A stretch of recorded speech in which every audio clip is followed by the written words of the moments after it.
بعض اوقات کچھ لوگوں کے اوپر جن کا سایہ بھی ہو جاتا ہے، اور یہ بھی ایک حقیقت ہے، کوئی مذاق کی بات نہیں. اور اس کے بارے میں بھی ہم دیکھتے ہیں کہ قرآن میں جو سود خور کے بارے میں آتا ہے نا، الذین یأکلون الربا لا یقومون الا کما یقوم الذی یتخبطہ الشیطان من المس، کہ جو لوگ سود کھاتے ہیں ان کا حال اس شخص جیسا ہو جاتا ہے جس کو شیطان نے چھو کے باولا کر دیا ہو، یتخبط خبتی بنا دیا ہو. تو جب جن کا اثر ہوتا ہے انسان کسی کے اوپر، تو اس کے اوپر کیا ہوتا ہے؟ ایک خبط ہو جاتا ہے، ایک پاگل پن کا سا دورہ پڑ جاتا ہے، بہکی بہکی باتیں کرنے لگتا ہے. انسان اپنے ماحول اور حالات اور عقل کی باتیں چھوڑ کر بے عقلی کی باتیں کرنے لگتا ہے. اب اس چیز کو قرآن میں تسلیم کیا گیا، تبھی تشبیہ دی نا.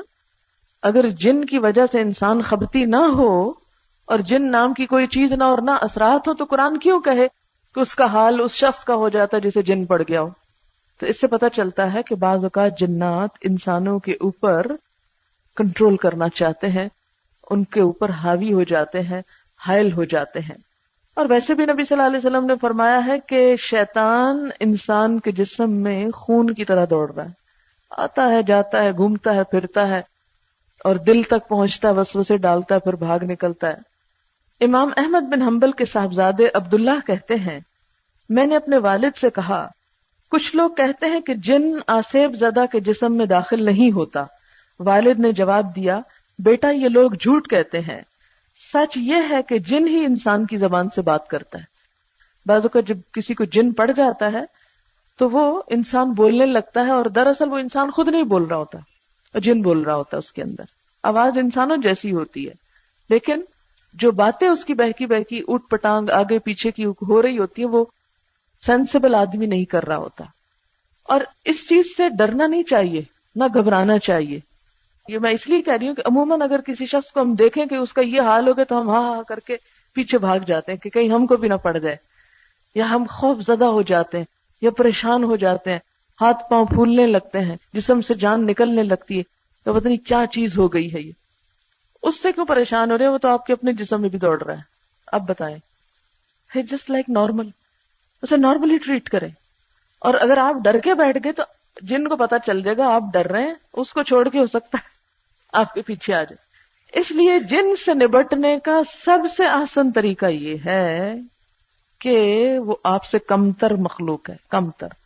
یہی تو بیچارہ کہہ رہا ہے، ھذا الذی کرمت علیہ، یہ جسے تو نے مجھ پہ عزت دی ہے، مجھ پہ فضیلت دی ہے.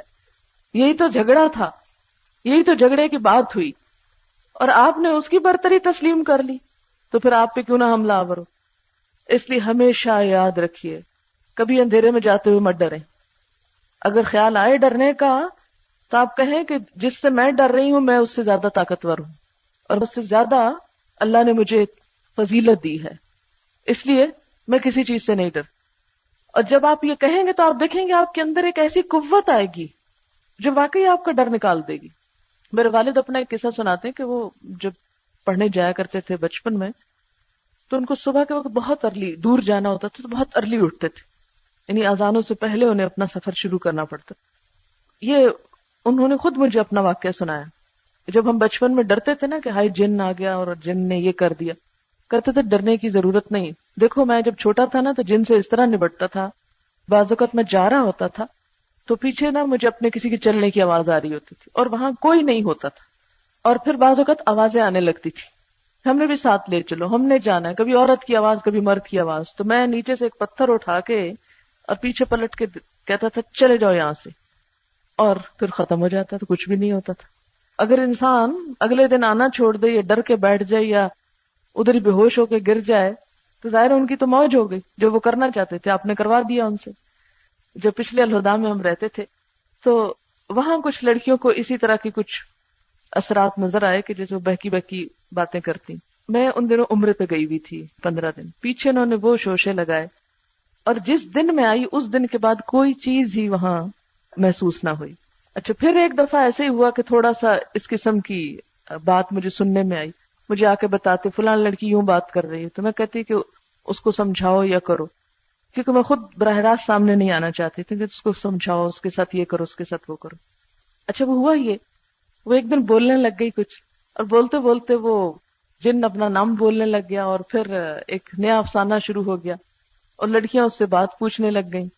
اچھا، جب جن نے یہ کہا کہ میں تو کلاس میں بھی جاتا ہوں اور سب سبق سنتا ہوں اور اس قسم کی باتیں، اور وہ لڑکی جو بول رہی تھی جن کی آواز میں، وہ اچھی بلی سمجھدار لڑکی تھی، ایسا نہیں کہ، لیکن اس وقت مجھے محسوس ہوا اچھا 2-3 دن تو میں نے انتظار کیا، اس کے بعد میں نے سب کو اکٹھا کیا، وہ ڈانٹ پہ لائی کہ ہوش آ جائے، اور میں نے کہا کہ خبردار آج کے بعد کسی نے یہ شوشہ چھوڑا اور یہ کہا اور اس قسم کی حرکتیں، اور اس کے بعد بالکل ٹھیک ہو گیا، کچھ بھی باقی نہ رہا.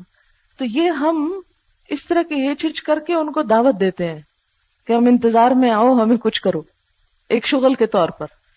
ابن تیمیہ کہتے ہیں احمد بن حنبل نے جو بات کہی وہ مشہور و معروف ہے.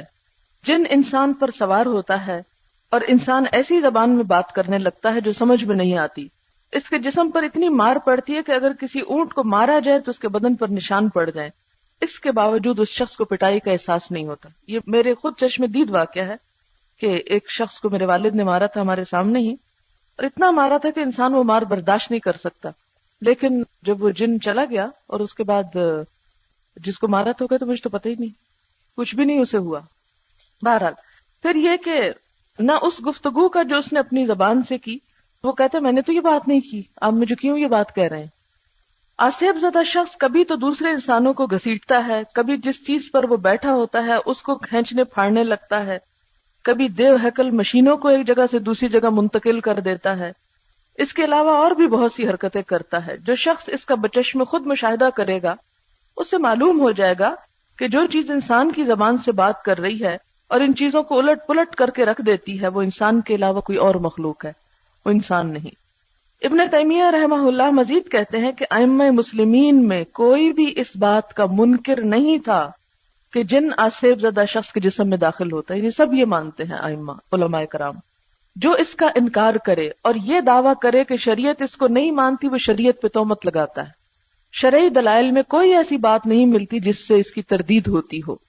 علامہ نے مزید کہا کہ جن لوگوں نے آصیب زدہ کے جسم میں جن کے داخل ہونے کا انکار کیا ہے، یعنی جو یہ کہتا ہے کہ جن انسان کے اوپر نہیں آتا یا نہیں آ سکتا، وہ معتزلہ ہیں. یعنی اس دور میں کچھ ایسے لوگ تھے کہ جو دین کی باتوں کا انکار کرتے تھے، تو انہوں نے کہا کہ یہ وہ لوگ ہیں. پھر اسی طرح یہ ہے کہ یہ پانی پہ اپنا تخت بچھاتا ہے، وہاں سے اپنے فوجی دستے روانہ کرتا ہے لوگوں کے پاس بہکانے کے لیے، اور اس کے نزدیک سب سے معزز وہ ہوتا ہے جو سب سے بڑا فتنہ گر ہو. اور خصوصی طور پر شیطان اس اپنے کارندے کو سب سے زیادہ چاہتا ہے جو شوہر اور بیوی کے درمیان جھگڑا پیدا کر کے آئے. مسند احمد میں کہ نبی صلی اللہ علیہ وسلم نے ابن سعید سے کہا تمہیں کیا نظر آتا ہے؟ اس نے کہا سمندر کی سطح پر ایک تخت نظر آتا ہے جس کے ارد گرد بہت سارے سانپ ہیں. نبی صلی اللہ علیہ وسلم نے فرمایا ابن سعید نے صحیح کہا، وہ ابلیس کا تخت ہے. پھر اسی طرح یہ ہے کہ جنات کی جناتی فوجیں ہوتی ہیں، اور جیسے کہ اللہ تعالیٰ قرآن پاک میں فرماتے ہیں الم تر انا ارسلنا الشیاطین علی الکافرین، جو کافروں کے اوپر مسلط ہوتی ہیں تو عزهم عزا، جو انہیں حق کی مخالفت پہ خوب اکساتے ہیں.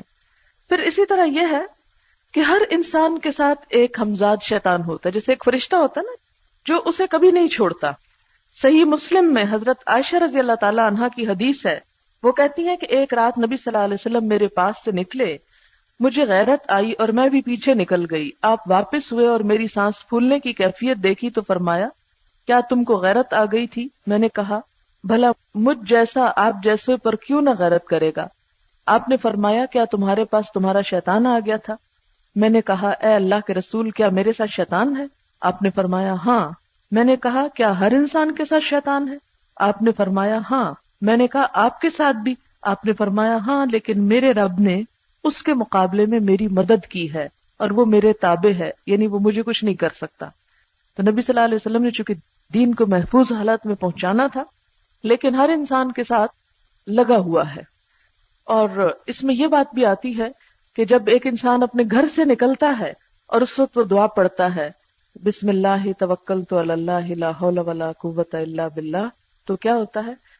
ایک فرشتہ کہتا ہے ہدیتا و کفیتا و بقیتا، تو ہدایت پا گیا، تو بچا لیا گیا اور تو کافی کیا گیا، یعنی اللہ تجھ کو کافی ہو گیا.